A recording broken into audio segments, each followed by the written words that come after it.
Muito bom dia! O último episódio, chegamos ao último episódio dessa série, a graça e a paz do Senhor. Vocês estão bem, meus irmãos? Esperamos que sim, viu?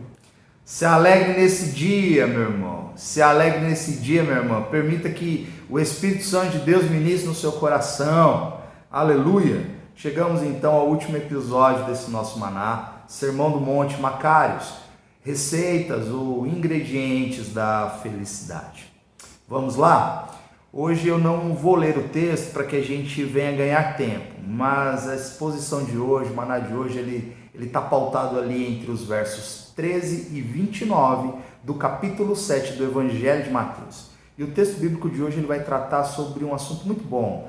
São duas coisas, sempre duas coisas. São dois caminhos, duas portas, dois profetas, dois professos e dois construtores. Eu desafio você a ler esse texto bíblico, a meditar nele ao longo do seu dia, da sua semana. Jesus, até então, para que você entenda que até então para muitos, Jesus não passava de um carpinteiro de Nazaré. Isso mesmo, filho de Maria e de José. Mas quando o discurso de Jesus acaba, aquele povo ficou maravilhado, aquele povo ficou atônito, aquele povo ficou como que atordoado. Eles ficaram admirados, sentindo um profundo abalo interior. Foi essa a reação desse povo quando terminou o sermão. Jesus aqui então ele discursa sobre arrependimento, sobre mudança de mente, mudança de perspectiva.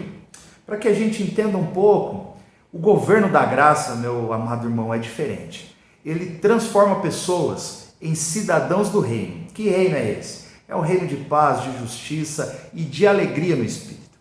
Por exemplo, Jesus, ele coloca Mateus, que é um cobrador de impostos, ao lado dos pescadores que tinham que pagar esses impostos, com mais uma porção de um povo inculto e necessitado. E o Senhor coloca eles todos juntos para orarem o Pai Nosso. Aleluia! Glória a Deus! Então, como eu disse e prometi, eu vou cumprir. Vamos falar um pouco sobre os dois caminhos. Existe então o caminho do justo e o caminho do ímpio. Existe o caminho largo e o caminho estreito. O caminho largo, ele é fácil, espaçoso, apesar de não ter liberdade nele. O caminho estreito, ao contrário, ele é difícil, sim. Apesar da liberdade que se tem, ela é claramente demarcada.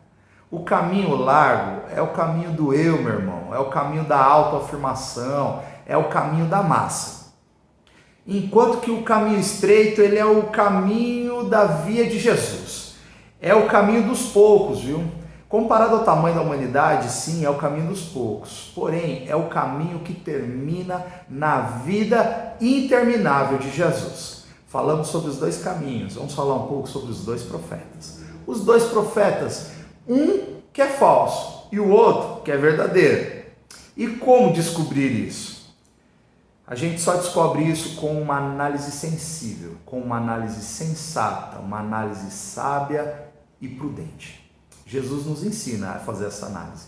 Pelos frutos conhecereis. Você olha para ele e vê, ele é piedoso, ele é misericordioso, ele é pacificador, limpo de mãos, faminto e sedento por justiça, ele é longânimo, é amoroso, é manso, ele é fiel, ele é bondoso. Se ele não é, ele é lobo, ele é falso. E Jesus disse isso: aparta-te de mim, pois não os conheço. E por último, os dois construtores. O texto aqui de Mateus, ele diz o seguinte, Mateus relata o seguinte: todo, pois, que ouve as minhas palavras e as pratica, é comparado a um homem prudente, a um homem sensível, a um homem frônimos.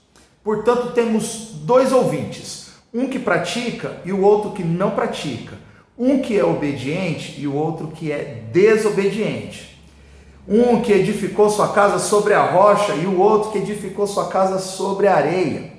Presta atenção nisso. O observador, aquele que observa, ele não consegue perceber a diferença. Sabe por quê? Porque essa diferença ela não é visível aos olhos. Essa diferença ela está na fundação, ela está no alicerce, ou seja, ela está no invisível. Só que aconteceu algo aqui que mostrou essa diferença, foi a tempestade. Sopraram os ventos, encheram-se os rios e deram com força contra aquela casa. e a que estava sobre a rocha permaneceu, porém a que estava sobre a areia ruiu. A comparação que Jesus faz aqui não é entre cristãos e não cristãos. Ambos professam a mesma fé, grave isso. Eles são construtores espirituais que ouvem, que escutam de Jesus tais palavras. Os dois, gente, são membros da comunidade cristã visível. Vamos trazer para os dias de hoje? Ambos leem a Bíblia, ambos vão à igreja, ambos ouvem pregações, ambos compram bons livros. Você está entendendo, irmãos? A questão toda aqui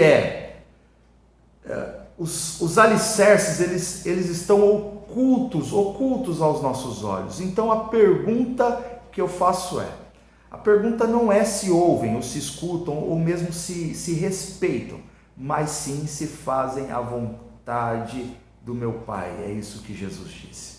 Então eu deixo uma pergunta para reflexão nesses últimos dias do ano. O senhorio de Jesus que professamos, ele é a grande realidade das nossas vidas? Será que essa realidade, esse senhorio que a gente professa é a grande realidade das nossas vidas? Portanto, eu termino dizendo o seguinte: os que ouvem, os que guardam e os que praticam os ensinamentos de Jesus é comparado a um construtor sensível, prudente e sábio, sensato. Jesus, então, ele nos incentiva aqui, irmãos, a renunciar a uma cultura secular, uma cultura que é espaçosa, que é larga e leva à perdição. Mas Jesus, com toda a sua bondade, ele nos ensina e nos apresenta um caminho de vida, um caminho que é contracultural, um caminho que é estreito, é difícil sim, é apertado, mas que leva à vida. Esse caminho que Jesus nos mostra é um caminho que produz bons frutos e que nos dias de tempestades permanecem inabaláveis. Que nesta manhã você possa permanecer inabalável, que ao longo do seu dia você possa permanecer inabalável, que ao longo de toda a sua vida cristã, que mesmo que soprem os ventos, encham os rios e bata com ímpeto contra a tua casa, mas que ela não venha ruir. Por quê? Porque ela está fundamentada no invisível. Ela está fundamentada, alicerçada na rocha que é Cristo Jesus. Que o Senhor te ilumine nesses dias, que o Senhor aqueça o teu coração, que os nossos ouvidos sejam destapados aos ensinos de Jesus e que os nossos olhos possam ver a glória desse Pai. Que o Senhor te abençoe e te guarde, que Ele resplandeça sobre o rosto dele sobre você, te dando a paz. Deus te abençoe. Um excelente dia. Você pode acompanhar todo o nosso conteúdo no Instagram, no YouTube e no Facebook. Deus te abençoe.